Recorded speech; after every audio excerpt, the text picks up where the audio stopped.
Hi, this is Aaron Trevor with number 8 in my series showing Polish mistakes in English, why you make them and how to avoid them. Last week I looked at two similar words which are very often confused, other and another. This week's follows a similar pattern with the words raise and rise.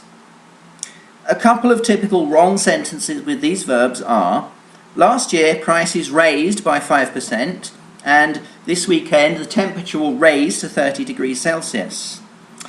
Why do you make this mistake? Unlike the previous ones I've looked at so far, this one can't really be attributed to a simple translation error. I think it's just because the two words both mean something very similar, to go up or increase, and they look similar too, with just one extra letter the difference. However, the difference between them is grammatical.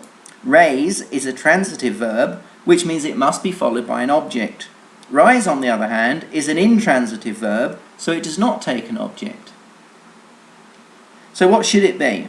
Well, let's list a few things which you can raise. The most common thing in everyday use is probably prices, though you can also raise your hand, raise money, raise children, and for poker players you can raise a bet.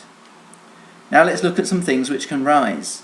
Note that again we use prices, but in this instance prices are the subject of the sentence rather than the object. The temperature rises and the sun rises, and it's also a synonym for get up, so to rise in the morning. Here are the corrections from the earlier sentences and a couple of others. Last year prices rose by 5%. This weekend the temperature will rise to 30 degrees Celsius.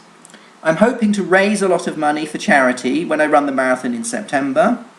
And finally, I had a full house, so when he bet 20,000, I raised him 50,000. Thank you for watching my latest video. I hope you found it useful, and the next one will be coming up in the near future.